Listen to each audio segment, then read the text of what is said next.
मैं महेश अग्रवाल नवलगढ़ राजस्थान से आया हूँ और 10 दिन मुझे आज यहाँ कंप्लीट हो गए हैं। मैं जब यहाँ आया था तब 103 किलो वज़न लेकर के आया था और मेरे को IBS की प्रॉब्लम थी 15 साल से। घुटनों में दर्द शुरू हो गया 2 साल से और थायराइड की समस्या है। अच्छा, यहाँ आने के बाद 5 किलो वज़न कम हुआ, पेट एकदम हल्का हो गया है। अभी ऐसा लग रहा है कि IBS नहीं है। घुटनों में भी बिल्कुल बहुत आराम है और एक्सरसाइज बताई है वो मैं रेगुलर करूँगा। इससे मुझे ऐसा लगता है कि घुटनों का दर्द है वो मेरा कम हो जाएगा। और 5 किलो वजन कम हुआ 10 दिन में, 10वां दिन है आज आपका? हाँ, आज 10वां दिन है। 10 दिन में 5 किलो वज़न कम हुआ मेरा। बहुत बढ़िया। और घुटनों के दर्द में कितना आराम? घुटनों के दर्द में अभी तो एकदम आराम लग रहा है। ओके। वो एक्सरसाइज कंटिन्यू करने पर ऐसा बता रहे हैं कि नहीं रहेगा और अगर एक्सरसाइज बंद कर दी तो फिर वापस आ जाएगा। ऐसा है। एक्सरसाइज इसलिए करनी है क्योंकि घुटने के कंपार्टमेंट्स जितने भी हैं मांसपेशियों के, सामने की तरफ, पीछे की तरफ, राइट साइड में, लेफ्ट साइड में, ये सारे के सारे कंपार्टमेंट अगर मजबूत हो जाएंगे तो निश्चित ही जो मांसपेशियां हैं वो वज़न लेना चालू कर देंगी, हड्डियों पर वज़न कम पड़ेगा और जितना हड्डियों पर वज़न नहीं पड़ेगा उतना ही ज़्यादा घुटनों के दर्द में आराम हो जाएगा। हम अगर केवल व्यायाम को छोड़ करके बाकी सब कुछ करते रहें तो व्यायाम की कमी के चक्कर में मांसपेशियां मजबूत नहीं हो पाएंगी, क्योंकि मांसपेशियों का भोजन व्यायाम ही होता है। व्यायाम नियमित अगर होता रहेगा तो निश्चित ही मांसपेशियां मजबूत रहेंगी। मांसपेशियों की मजबूती से ही घुटनों की समस्या बिल्कुल ख़त्म हो जाएगी, कोई दिक्कत नहीं। घुटनों में जो मेम्ब्रेन टूट गई, लिगामेंट रप्चर हो गया या फिर मेनिस्कस पे टियर आ गया या मेनिस्कस डिजनरेट हो गया, ये सब तो रिवाइवल है, ये तो हीलिंग पर हमेशा रहता है। लेकिन हीलिंग कब हो पाएगी? जब हम एक अच्छा एटमॉस्फेयर देते रहेंगे। हम बॉडी को अगर एटमॉस्फेयर नहीं देंगे तो बॉडी हीलिंग में समय ही नहीं लगा पाएगी, टाइम ही नहीं मिलेगा उसको। उसका टाइम पूरा का पूरा खाने को पचाने में खर्च हो जा रहा है, या उसका पूरा का पूरा टाइम जो हम उल्टा सीधा कुछ करते हैं उसको रिपेयर करने में खर्च हो जा रहा है, उसको मेंटेन मैनेज करने में खर्च हो जा रहा है। तो हम एक अच्छी लाइफस्टाइल को जिए जिसमें अच्छा भोजन हो, जो जल्दी पच जाने वाला हो, बहुत ज़्यादा अननेसेसरी स्ट्रेन ना आए बॉडी पर, रिलैक्सेशन की स्टेज रहे, मन और शरीर दोनों स्थिर और शांत रहें। अगर ये हमने कर लिया प्लस व्यायाम कर लिया और वजन कम करना, जैसे 10 दिन में 5 किलो कम हुआ, वजन और अगर थोड़ा सा कम होगा तो अल्टीमेटली घुटनों पे वजन कम पड़ेगा। लेकिन टहल के या फिर कुछ ऐसा करके जिससे घुटनों पे जोर पड़े और वजन कम हो, तो वजन तो कम हो जाएगा लेकिन घुटने खराब हो जाएंगे। तो हमें घुटनों को खराब किए बिना वजन को कम करना है। अगर ऐसा कुछ होगा तो निश्चित ही बहुत बढ़िया आराम होगा। आपने यहाँ क्या क्या सीखा है जो अपन घर में आराम से कर सकते हैं? सुबह सबसे पहले षटकर्म में मुझे लगता है कुंजल और नेति और आंखों का टिप निभाना, ये 3 काम मैं घर पे एकदम आराम से कर सकता हूँ। जिसमें नेति तो अपन रोज कर लें, कुंजल सप्ताह में 1 दिन, अगर बहुत गला खराब लगे या कफ ऐसा लगे तो फिर सप्ताह में 2 दिन। जिनको बीपी रहता है उनको कुंजल नहीं करना होता है। बाकी आप आराम से सप्ताह में 1 बार तो कर ही लीजिए। अगर आपको ऐसा लगे गला थोड़ा गड़बड़ है तो 2 बार कर लिया। आँखों को गुलाब जल के पानी से रेगुलर रोज धोया जा सकता है, कोई दिक्कत नहीं है। सप्ताह में 1 या 2 दिन त्रिफला के पानी से भी धो सकते हैं, लेकिन त्रिफला के पानी से अगर आँख धो रहे हैं तो ये श्योर करना पड़ेगा कि कहीं पहले आँख का कोई ऑपरेशन तो नहीं कराया है। अगर ऑपरेशन कराया होता है तो त्रिफला के पानी से नहीं धोते फिर आपको, ठीक है। और उसके बाद योगा में जाते हैं तो बहुत सारे योगा हैं जिनको आराम से मैं घर पे कर सकता हूँ। कुछ कठिन है योगा जिनको घर पे नहीं भी कर पाऊँगा, लेकिन उसमें जो ज़्यादा लाभदायक डॉक्टर साहब बताते हैं, राजा रानी आसन है, वो फैट कम करने के लिए बहुत अच्छा है।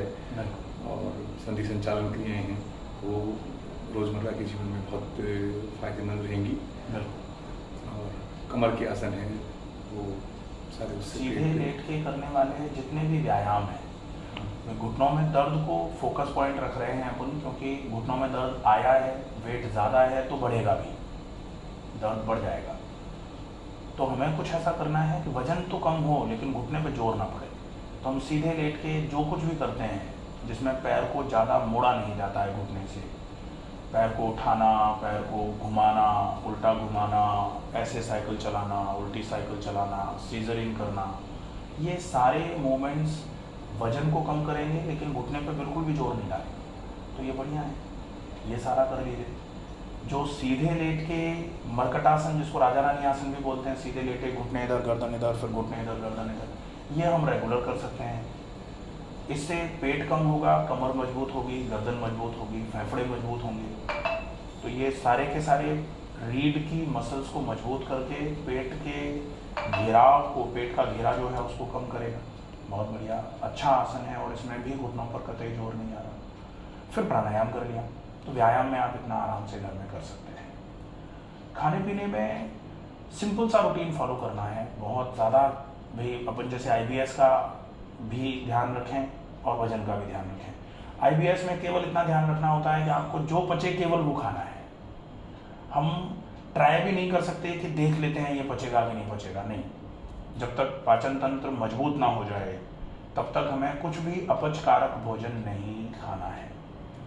तो पचने वाला भोजन कौन सा होता है? जो जल्दी पचता है। जल्दी पच जाने वाला भोजन सबसे बढ़िया तो होता है कि आप कैसे भी कोशिश करके उबली हुई सब्जी और मोटे आटे की, या तो ज्वार की या फिर जौ की रोटी ले लीजिए। फलों की मात्रा दिन भर में ज़्यादा मात्रा में रखिए, ज़्यादा से ज़्यादा फल लीजिए, जितने फल लेंगे उतना बढ़िया रहेगा। फलों में बहुत मीठे फल जैसे केला, चीकू, अंगूर, आम, इनको थोड़ा अवॉइड करना है क्योंकि इनमें ज़्यादा कैलोरी होती है, तो ये वजन को बढ़ाने का काम करते हैं। IBS है, IBS का मतलब वैसे ऐसा नहीं होता कि खट्टे फल ज़्यादा नुकसान करेंगे ही, लेकिन अगर आपको नुकसान कर रहे हैं तो खट्टे फल भी छोड़ने पड़ेंगे। संतरा, मौसम्बी, कोई ऐसी कोई सुविधा नहीं है। हाँ, तो फिर आप ले सकते हैं, कोई दिक्कत नहीं है। खाने को जब भी खाएं बहुत चबा के खाएं, बहुत जल्दी में भोजन ना किया जाए, इसका विशेष ध्यान रखना है। और पानी थोड़ा थोड़ा करके बार बार करके पीना है। कम से कम 8 से 10 गिलास पानी तो पूरे दिन में होना ही चाहिए। अगर एक गिलास 300 ml का है तो 300 ml का है तो लगभग कम से कम 2.5 लीटर से 3 लीटर पानी पूरे दिन का होना चाहिए। ये पूरे दिन का है। और लगभग आपको 3 से 4 गिलास पानी सवेरे जागते ही पीना है। वो आंतों की शुद्धि के लिए ज़रूरी है, वो कॉन्स्टिपेशन दूर करने के लिए ज़रूरी है। बढ़िया रहेगा, ठीक है। अगर इतना हो जाता है तो मुझे लगता है आपकी कब्ज की प्रॉब्लम या फिर जो थोड़ा आपको IBS का लग रहा है संशय, वो आपका वजन, आपका आलस, थकान, हाथ पैरों में टूटन, जनरल डेबिलिटी जो होती है, सामान्य कमजोरी, इन सबों में आराम मिलेगा। पैर की मांसपेशियां भी मजबूत हो जाएंगी व्यायाम करने से, तो घुटनों में भी आराम हो जाएगा। और इलाज सिंपल से जो घर में आसानी से हो सकते हैं, गुनगुने पानी में पैर, नाक में घी, गुनगुने पानी से गरारे, नैती, ये उपचार ज़रूर करने हैं। और व्यायाम में प्राणायाम ज़रूर कर लेना है। प्राणायाम में आप नाड़ी शोधन, अनुलोम विलोम और डीप ब्रीदिंग, लंबी सांस भरना, भरी गई सांस को छोड़ना, अगर इतना भी कर लेते हैं तो बहुत है, बहुत बढ़िया रहेगा, ठीक है। ये हो जाएगा। और कोई दिक्कत लगेगी, कोई समस्या लगेगी तो कभी भी आप कॉल कर सकते हैं, मेरे नंबर आपके पास है। एक जैसे विटामिन D3 की रेगुलर कमी रहती है, उसके लिए डॉक्टर लिखते ही रहते हैं और मैं करीब रेगुलर से ही खाता रहता हूँ उसको। अच्छा, तो वो मतलब उसका भी कोई साइड इफेक्ट रहेगा क्या? साइड इफेक्ट तो नहीं है, और खाना ज़रूरी भी होता है क्योंकि विटामिन D अगर कम रहेगी तो अस्थि पोषण नहीं हो पाएगा, हड्डियाँ कमज़ोर रहेंगी। विटामिन D वैसे तो धूप से मिलती है, थोड़ा बहुत कुछ एडिबल चीज़ें होती हैं जिनसे भी विटामिन D थोड़ा बहुत मिल सकती है। बाकी आजकल विटामिन D के जो नेचुरल सोर्सेज हैं वो बहुत कम रह गए हैं, इसलिए डॉक्टर भी तुरंत लिख देते हैं कि विटामिन D तो ले ही लो। और विटामिन D की अगर कमी रहेगी तो कैल्शियम भी कम रहेगा। और फिर अगर पेट खराब रहेगा तो calcium, vitamin D, vitamin B12 या बाकी मिनरल्स और विटामिन इन सब की कमी रहेगी ही। क्योंकि ये सब कहाँ से खिंचते हैं, आंतों से खिंच के खून में आते हैं, खून में पहुँचते हैं तभी तो शरीर में घूमते हैं, फिर हम चेक करते हैं तो इनकी सामान्य मात्रा या ज़्यादा या कम पता लगता है हमको। अब ये तो खिंच ही नहीं रहे ना, आंतों से आते हैं कमजोर हैं। वो हीमोग्लोबिन है वो पिछले 6 महीने से लगातार बहुत कम चल रहा है, 10.5, 10, 11 ऐसे चल रहा है। तो डॉक्टर साहब अलग से डोज देते हैं तो उससे थोड़ा सा रेगुलर हो जाता है। जबकि सामान्य जीवन जी रहा हूँ, सामान्य भोजन कर रहा हूँ, फिर भी हीमोग्लोबिन कम क्यों है? हीमोग्लोबिन भी कम होने का रीज़न जो है वो है कि जो रक्त जो है वो बनता है रसो रक्त। आयुर्वेद ने कहा है कि रक्त अगर सही चाहिए तो रस सही बनना चाहिए, और रस सही बने इसके लिए आहार से ही आहार रस बनता है। तो आहार सही होना चाहिए। आहार सही तो बहुत सारे लोग ले रहे हैं, जैसे अपन भी कह रहे हैं हम तो सही में जीवन जी रहे हैं, अच्छा भोजन कर रहे हैं, लेकिन क्या खाएं के साथ में ज़रूरी होता है कितनी मात्रा में खाएं, कब खाएं, कैसे खाएं, फिर क्या खाएं, तब क्या खाएं काम करेगा। अगर ये 3 चीज़ें छूट रही हैं तो आप बिल्कुल बढ़िया खाते रहिए, कोई मतलब नहीं। सोने की रोटी खाइए, लेकिन अगर तरीके से नहीं खाएंगे तो भी आपके शरीर में जो पूर्ति है ना वो पूरी नहीं होगी। आप सही खा रहे हैं, इसके लिए बहुत ज़रूरी है सही समय पर भी खाएं, सही मात्रा भी होनी चाहिए, और तरीका भी खाने का सही होना चाहिए। What to eat, when to eat, how much to eat and how to eat. अगर ये चारों चीज़ें फॉलो करते हैं तब जाके कहीं हमारा आहार जो है वो सही माना जाता है। क्योंकि हम खूब सब कुछ जानते हैं लेकिन हमको बताने का तरीका नहीं आता तो फिर बेकार है जानना। हाँ? तो इसको ज़रूर ध्यान में रखना पड़ेगा। अगर ये ध्यान में थायराइड के लिए जैसे डॉक्टर हैं वो थायरोक्सिन की टेबलेट देते हैं। हाँ, और वो खा ही रहा हूँ, पिछले 6-7 साल से रेगुलर खा रहा हूँ। तो थायराइड एक्टिवेट हो जाए, वो कम हो जाए, इसके लिए कोई स्पेशल कुछ करना हो तो मेरे को? थायराइड के लिए वो सिंपल सा उपचार है कि आप कैसे भी करके शरीर में से पसीना निकाल दीजिए। अब आप टहल के पसीना निकाल नहीं सकते, क्योंकि टहल के पसीना निकालने के लिए तेज टहलना पड़ेगा, तेज टहलेंगे घुटनों में दर्द आ जाएगा। तो फिर आपको कुछ ऐसा करना पड़ेगा कि सीधे पेट के बल लेट के या बैठ करके कुछ ऐसा जो लगातार आपके शरीर में ऊर्जा के व्यय को बनाए रखे। अब जैसे आप कर सकते हैं संधि संचालन क्रियाओं में एक चक्की संचालन आसन होता है। पैर सामने फैला के बैठ गए, लेकिन उसको आपको ज़्यादा करना पड़ेगा और थोड़ा जल्दी करना पड़ेगा और थोड़ा जोर लगा के करना पड़ेगा। अगर कमर में दर्द नहीं है तो ही आगे झुक सकते हैं, नहीं कोई दिक्कत, कमर में तो दर्द है नहीं, वो अच्छा है। इसके साथ में आप सीधे लेट के वो पैरों को उठाना, पैरों को घुमाना, पैरों को साइकिल या सीजरिंग जो है ना वो बहुत अच्छा तरीका है। उससे आपका शरीर बहुत थकेगा। 5-7 मिनट के बाद सांस भरना चालू हो जाएगी और 15 मिनट के बाद पसीना आना चालू हो जाएगा। लेकिन आप इसको कम से कम 40 मिनट के आसपास कर लीजिए एक बार में। अगर आप एक बार में 40 मिनट ये वाली एक्सरसाइजेस कर लेते हैं तो मेरे नाम से यूट्यूब चैनल है, उस चैनल पर floor exercises to reduce belly fat and to reduce fat body weight, ये एक्सरसाइजेस का पूरा वीडियो है, आप उसको देख लीजिए, उसमें देख के आप करिए, बहुत बढ़िया रहेगा। उससे पसीना निकलेगा, पसीना निकलेगा तो वजन कम होगा, वजन कम होगा तो थायराइड कम होगा, थायराइड और कम होगा तो वजन और कम हो जाएगा। तो ये वैसे वैसा चलता है सारा। लेकिन ये बहुत ज़रूरी है कि आप पसीना ज़रूर निकालें। अगर पसीना नहीं निकल पा रहा है तो फिर थायराइड में आराम नहीं मिलेगा। एक तो ये हो गया। दूसरा होता है थायराइड के लिए आप कुछ ऐसे आसन कर लें जिससे चेन लॉक होता है, जिससे ये जो गले पे ग्रंथि है थायराइड ग्रंथि, इसका एक्टिवेशन हो। सिंपल आसन सेतुबंधासन होता है, आराम से कर लीजिए। आप प्राणायाम कर लीजिए, प्राणायाम में उज्जयी प्राणायाम होता है, थायराइड के लिए बहुत बढ़िया है। आप बंद कर लीजिए, जालंधर बंद होता है, थायराइड के लिए बहुत अच्छा है। गर्दन के एक्सरसाइजेज हैं, या थायराइड के नाम से भी मेरा पूरा एक वीडियो है, उसमें आपको क्या क्या करना है थायराइड को सही करने के लिए वो पूरा बताया हुआ है, तो उसको देख सकते हैं, बढ़िया रहेगा। और कोई चीज़? बस अभी तो यही समस्याएं से लेके आया था, तो मैं रिलीफ है और वो बनी रहे रिलीफ, इसके को कंटिन्यू करने के लिए प्रस्ताव से निश्चित आराम बिल्कुल रहेगा।